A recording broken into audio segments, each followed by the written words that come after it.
So with that being said, we would like to turn it over to you, Dustin. Thank you for joining us again, and we're looking forward to you finishing off your presentation. Great, thank you. So you guys can see my screen and everyone can hear me okay just before we run it and get started? Yes. All right, great. So yeah, hello again. It was nice meeting most of you. I heard a lot of familiar voices there as everybody was doing introductions.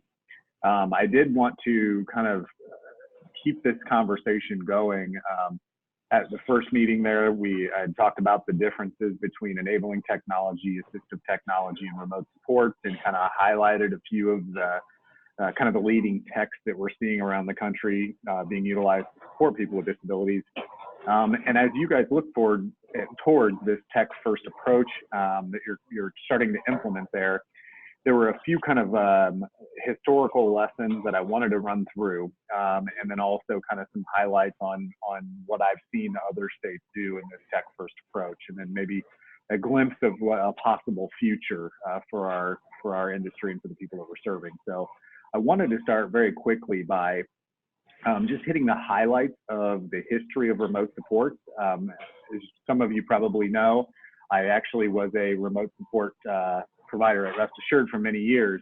And I think that is a great example of the efforts that the industry has gone through to kind of make this change happen in the field. So the real quick history of remote support. It all kind of started in 2004 up in Wisconsin at the University of Wisconsin-Madison Weizmann Center. There we had a project called Sound Response that was installing sensors and two-way audio communication devices in a person's home and linking them to an off-site caregiver. So up there in Wisconsin at the University of Wisconsin, they had this project where they were providing basically the first example of remote support anywhere in the country that I'm aware of. Just to kind of give you a little bit of historical perspective, that is actually the year that Facebook was started. So that's how long ago 2004 was, 15 years ago, right?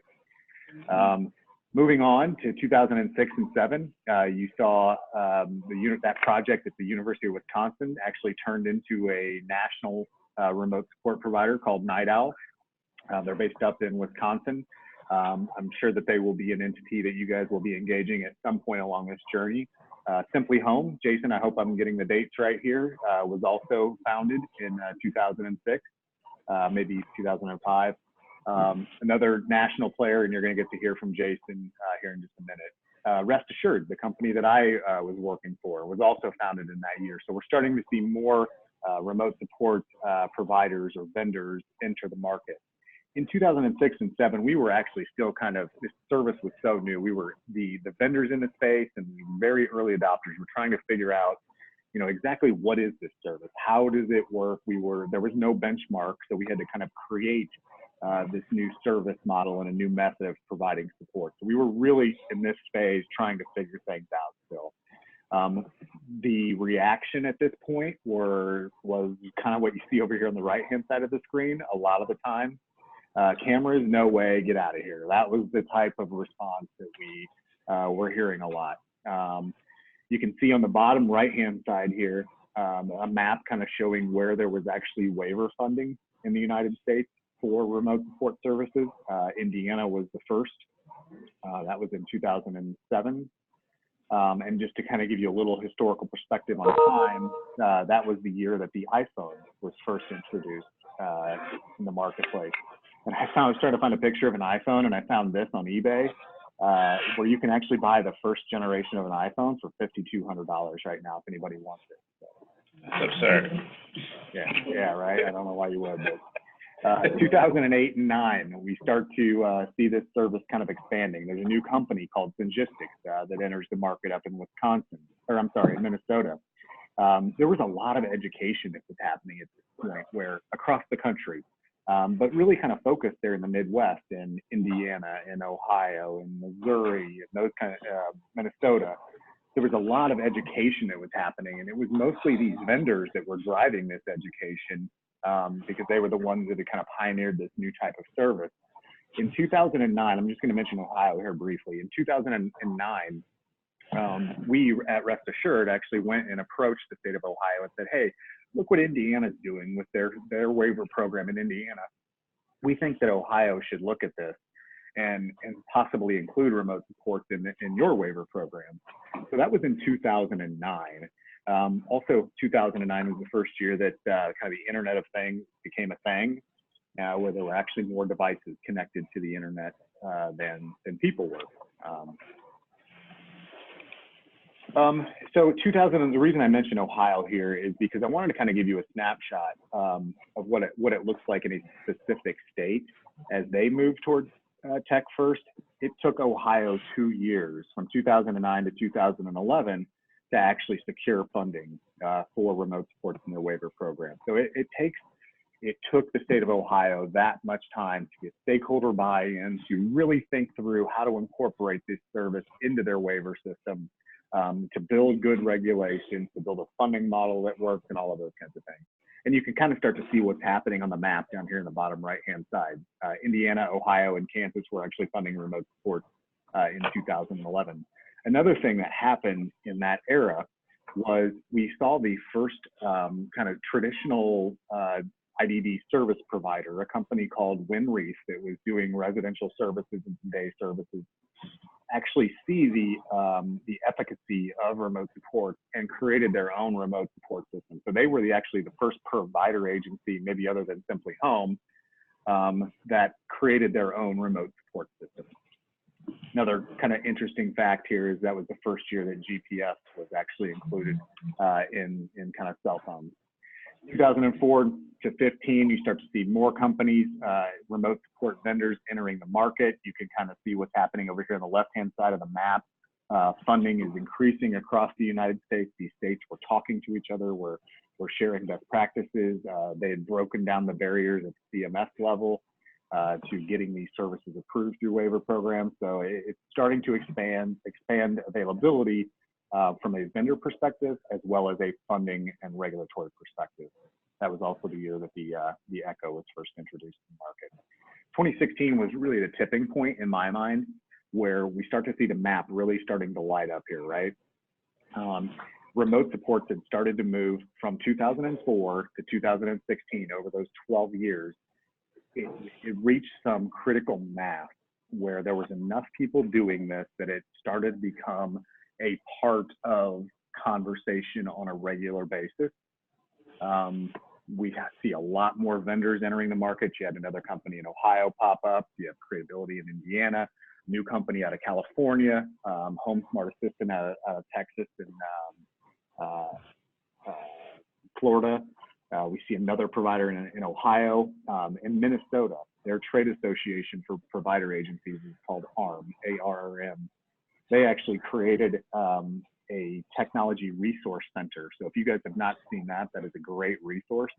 If you just Google ARRM Technology Resource Center, you'll find it. But they've created this amazing tool that breaks out information based upon who you are. So if you're an individual receiving services or a family member, or are you a case manager type role, or are you a provider agency? Also in that time frame, Ohio State did a really great study on the use of remote support and other emerging technologies to serve people with disabilities. So if you, again, Google Nice-Hunger Center, Ohio State University, remote monitoring research, something like that, you'll find it. I can get that to you if you want it. So the point I'm trying to make on this slide is the industry and people with disabilities were finally, there was enough people utilizing this that something changed, and that was really the tipping point. Tennessee started the pilot project, which will be down there here in a couple of weeks. They started their enabling technology pilot project in that year. So here's what it looked like in 2018. All of the states that are in green there were funding it. You can kind of see logos of the remote support vendors kind of overlaid on the image there. So the service has really spread across the United States, but this has taken from 2004 until 2018. Here's what it looks like in 2019. These are all of the remote support vendors, the tech companies that are out there providing remote support type services, 16 of them now. So from 2004 to today, we've grown from one that was a project out of a university to 16 organizations that are actually providing this type of service. There may be a handful of others that I'm unaware of. So I wanted to kind of show you this graph because I think it's going to probably be pretty representative of the process that is going to happen there in DC as far as adoption of technology. So this is I'm sure a lot of you are pretty familiar with the typical bell curve, right? So on the bottom here, we're representing time. So here's the beginning of time, and here's going out into the future. And then as we move up the y-axis here, we have adoption rate. So any technology, whether it's a phone, whether it's a smart TV or an Apple Watch or whatever it is, the adoption of those new forms of technology typically follow this bell curve shape here. So as we move forward and the technology is introduced here in this point right here, that is where the phase that we call the innovators. So in this area here, the first people to adopt are the innovators, the first ones. As more people adopt, eventually you hit these numbers where you kind of enter this new phase called early adopters.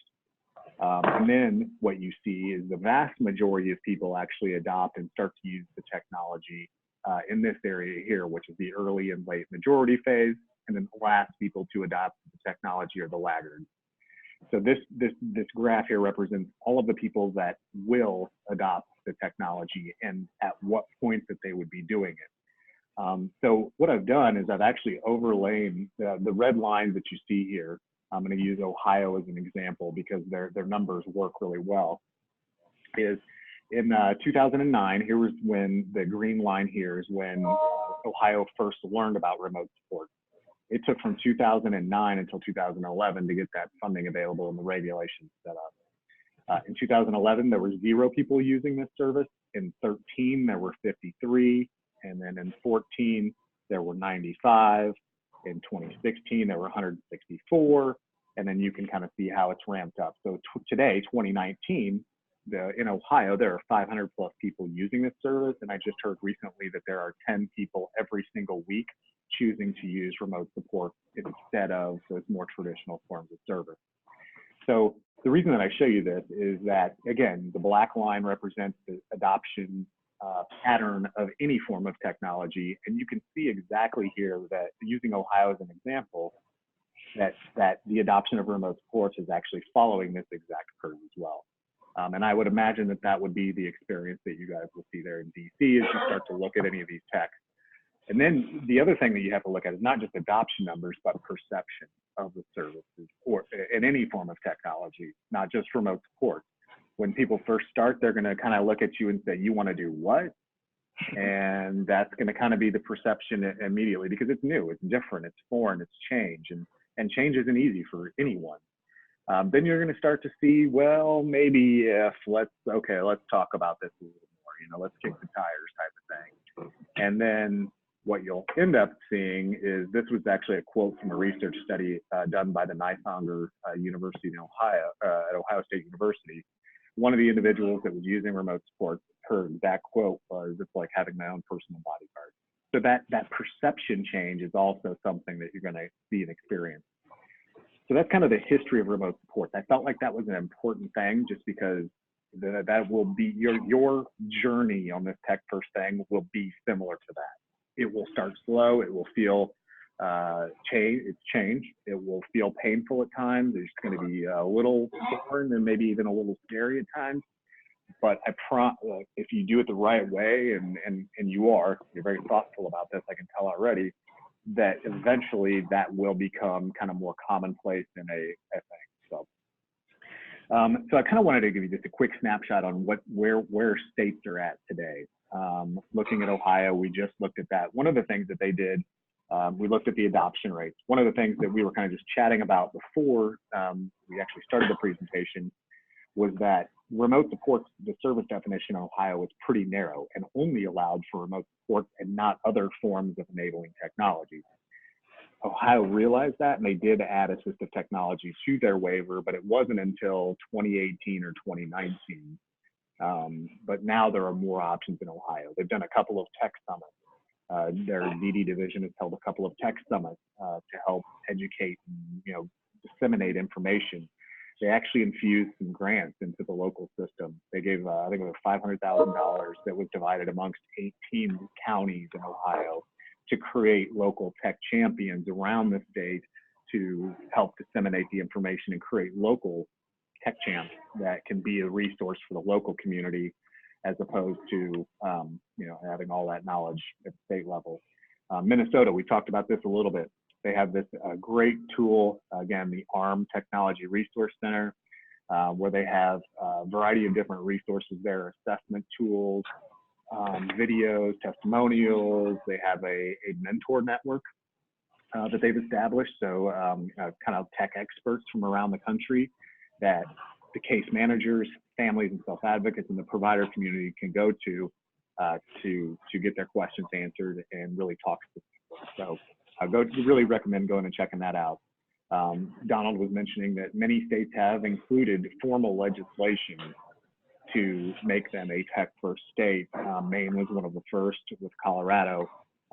So that is something that we're seeing a lot of these states do. And the Coleman Institute out in Colorado has really been pushing that for years now. Missouri has started a tech-first push. They've done a series of events and held trainings and brought in tech vendors around the state of Missouri to begin to educate the field and the people that are receiving services there. So we're starting to see this happen in more and more places.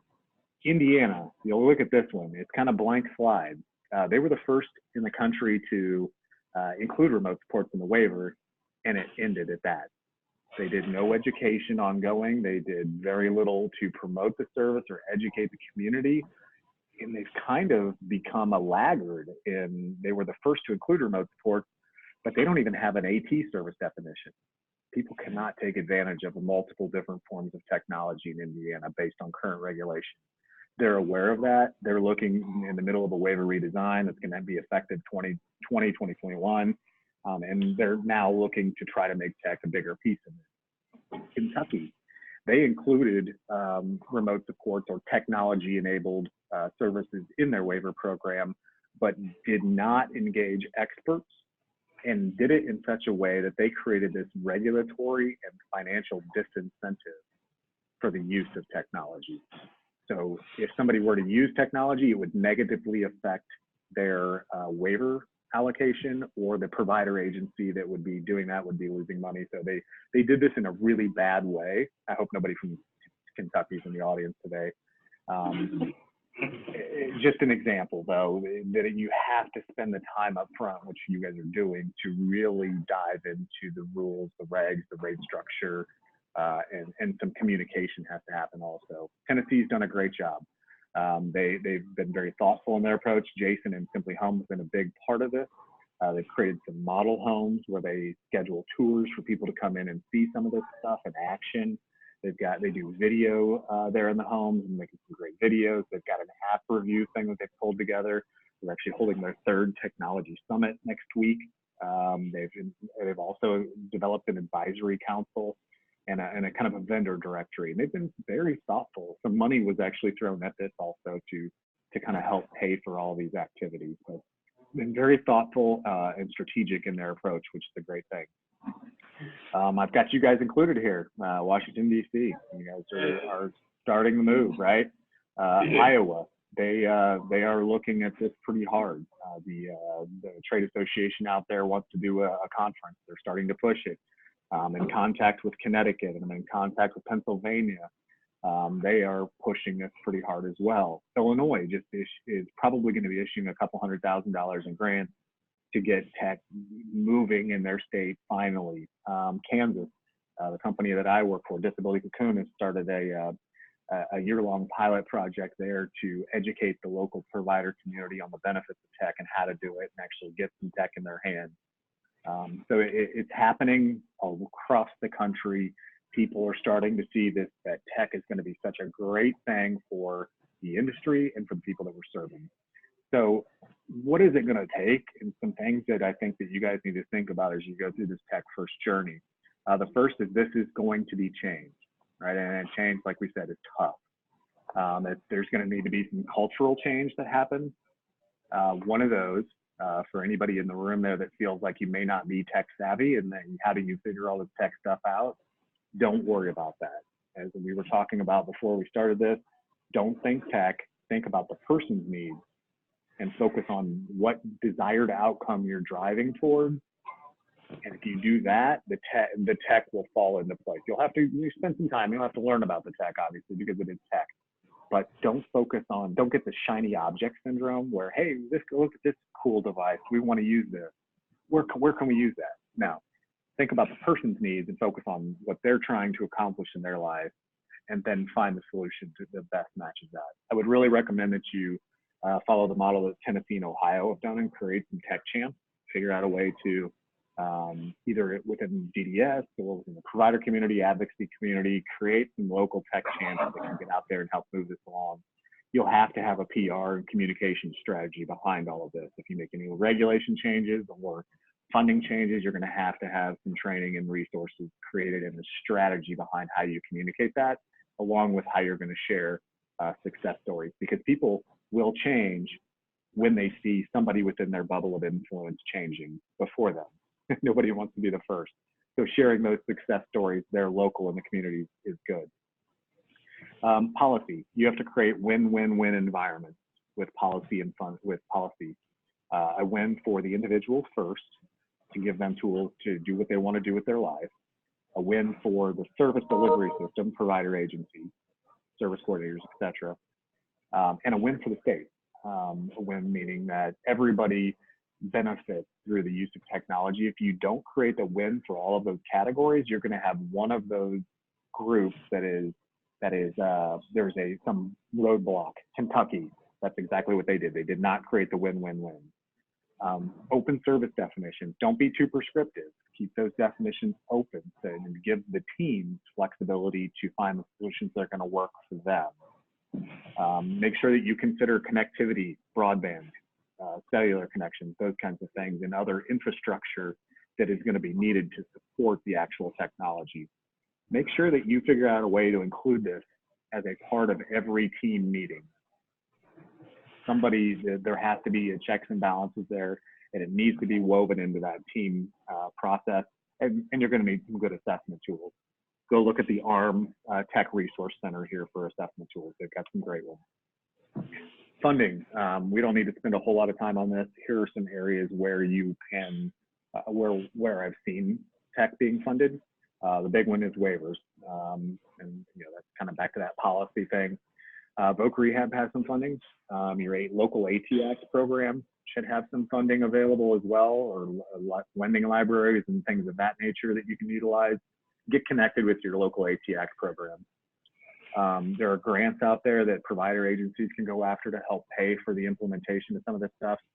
And there's other ones out there, but I don't want to spend a whole lot of time on the funding. We can get to that in more detail later. The other thing that you're going to have is some intentionality about this, which you do, and I think you recognize that just based on the meetings that you've pulled together already. You need to have some intentionality that you are going to share best practices.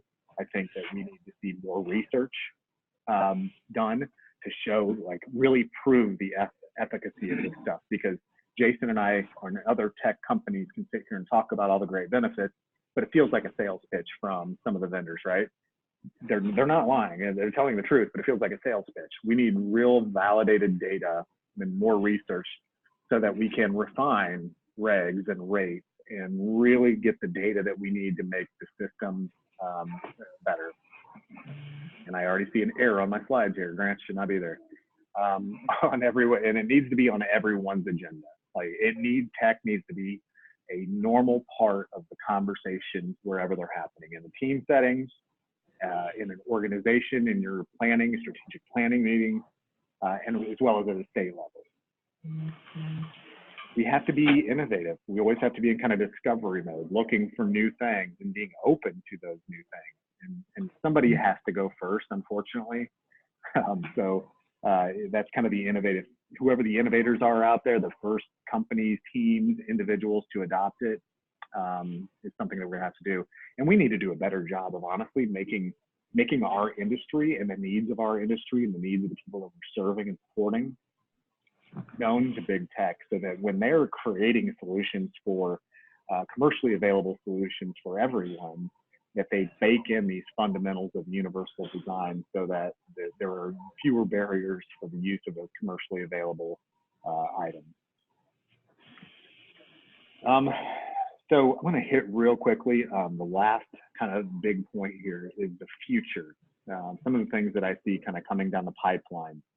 I'm sorry, I have to keep moving things around here on my Zoom screen. I wanted to talk first about some of the tech that I've seen out there that I think is going to be a big one. Emerald is this company that has created the ability to get data from an environment through radio frequency signals and Wi-Fi signals. So you can imagine signals in our environment all the time, bouncing around and bouncing off of things and you know, kind of reverberating. Think radar, right? So they've created this machine learning platform that collects all of those waves bouncing around in the air and can actually give them a variety of different points of data that are non-person identifying. So they can tell exactly where somebody is standing in a room, whether or not they have their right hand raised or their left hand raised, or are they standing like this, or are they bent over, or are they laying on the ground, those kinds of things. They can get that without cameras, without any devices on the person, just by using Wi-Fi signals and other signals bouncing around in their home. They can even get respiratory rate. I mean, it gets that granular that they can see how fast your heart is beating, how fast you're breathing. They can actually, one of the videos, if you just look up Emerald, on Google Emerald, you'll find this amazing video where their CEO talks about everything that they can do. And she says that they can even pick up brain waves, because there is an electromagnetical thing coming out of your brain, right? They can pick that up to tell sleep patterns, like where you are at in your sleep. Are you in REM sleep, or, you know, just crazy. I should have the video. Self-driving cars is going to be you know, obviously a thing of the future. I think we're a little ways away. This could be a whole presentation in and of itself, but imagine that, you know, so a car showing up and taking a person with a disability wherever they need to go. Something that I just saw here at Purdue University across the river from where I'm at right now. They're piloting these robots that do food delivery. So instead of having to have somebody come to the house or get out of the house to go get something, you can place an order through your phone and these robots will bring you food. I think that VR, you know, virtual reality and augmented reality is going to be a very big thing, both for training for the individuals that we serve in various aspects of life, training on new employment opportunities, training on social emotional skills, whatever it is that we can put them in environments virtually now to experience these situations and go through training before they actually have to go out to do that themselves. And machine learning and artificial intelligence is also going to have a huge impact. I think it's going to allow us to get more data on all kinds of things. Lobe AI, I don't have a whole lot of time to get into this, but they've created, if you can imagine machine learning, just the ability to create a machine learning network sounds so complex and so challenging that how could we ever do that? But this Lobe AI has actually created a platform where it's almost like, you know, the website builders now, where you grab a picture and you drop it on a web page and you know, kind of build your own website that way.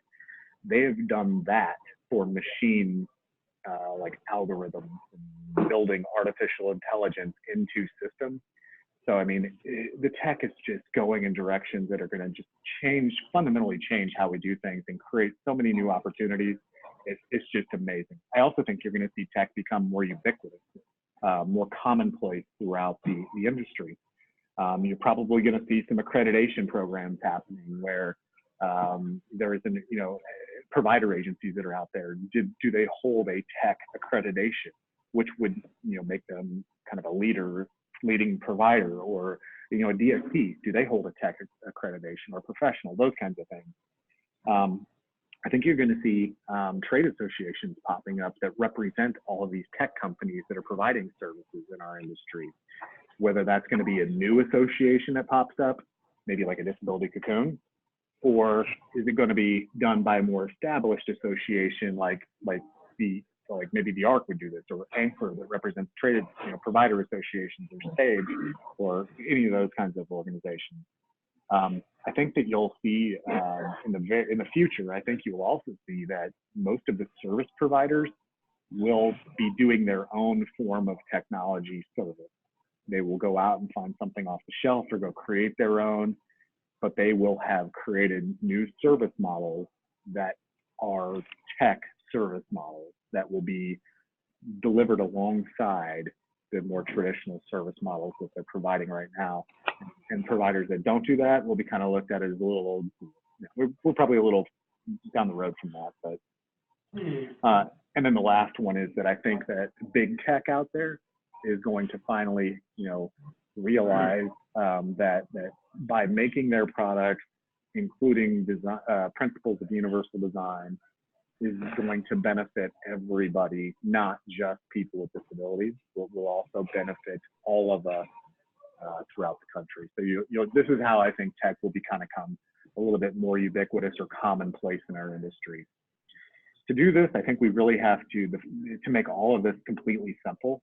On the left-hand side here, I think is kind of the model that we're at today, where when we're talking about serving someone, we think supports, right? We think supports equals staff or a person or something supporting that, or someone supporting that person, and we can augment that or with tech here and there, right?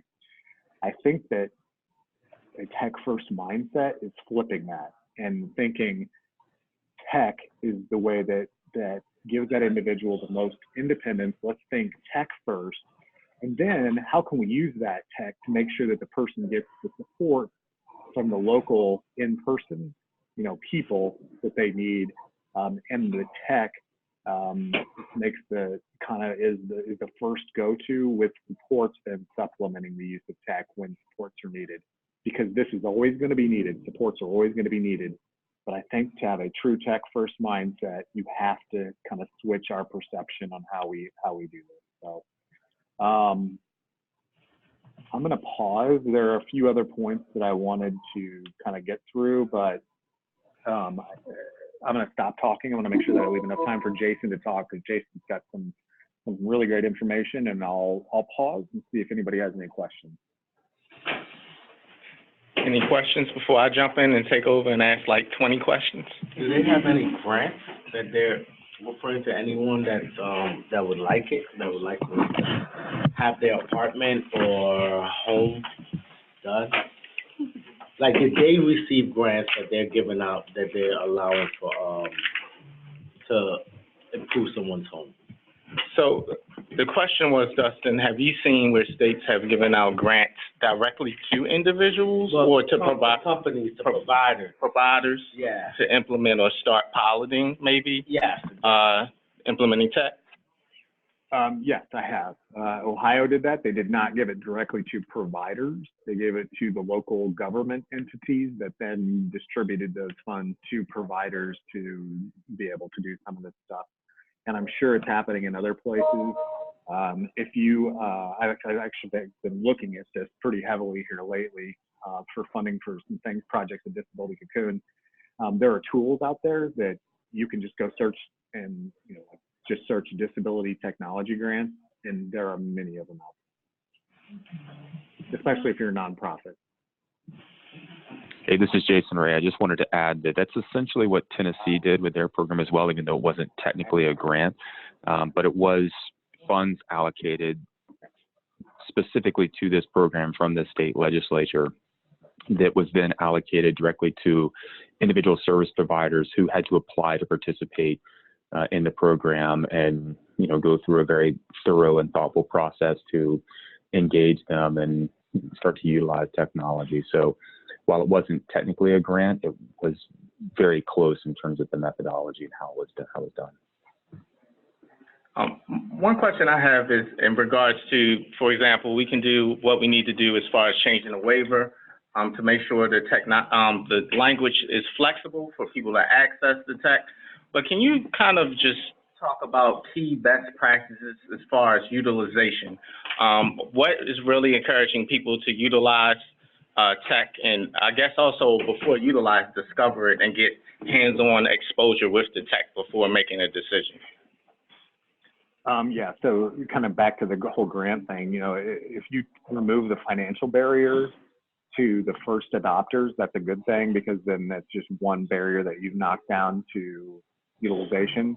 Get the tech out into someone's hands so that you can begin to generate some local stories and local knowledge and local experience, because it's great what these other states are doing, and the stories coming out of there are amazing. I would really recommend you go look at, you know, some of the stories and videos and that kind of thing coming out of other states. But I would really recommend that you get your own stories going by, you know, allowing the use of, in pilot situations or whatever, to get that out in people's hands so that they can see it and experience it in their own bubble of influence. And then also, you know, the whole local tech champ thing, giving the agencies, service coordinators, advocates, the tools that they need to become kind of local tech champs themselves. And just to add on to that, I just really think underrated item under all this is the marketing aspect of this, internally and externally. So to our actual people we support, and also internally to our, for example, service coordinators, counselors, and I guess also putting the word out. We don't expect you to be the expert, but we want to provide you with the guidance and resources to, at least from a high level, guide your teams and the people you support to identify those that tech that can meet your need. Yep. Good point. We sort of had a little bit of a sidebar, and again, I think for people who are coming into the conversation, like when you say smart home, it seems as if it could be that people are thinking all of this wiring in the wall and that it's really expensive, versus what I think I kind of heard Jason saying at the DSP conference, where there's a lot of things that are just easily to add, which means you can also take them with you. So when we get into this conversation of, is it the provider, is it the person? I mean, they're the kinds of things that can move with people theoretically, and again, maybe, or that's what I'm thinking. So, you know, if there's somebody. Did you hear that statement, Dustin? I did, yeah. Okay. Yeah, and I agree with it. You know, I think that the tech, most of what we're seeing out there is not smart home in the sense that you've got to go in and kind of rebuild the house or do these major retrofittings of the home.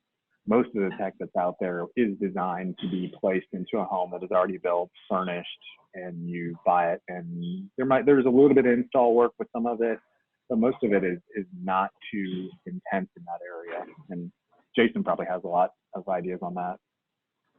Yeah, and I think that's also changing the perception, you know, thinking of assistive technology of what it used to be, but we're really, what's turned into assistive technology is stuff we can go into Best Buy and buy, or items of that nature, as far as the Amazon ecosystem or things of that nature, along with more customized suites of platforms that focus on supporting people with disabilities, which I think is a great segue into Simply Home.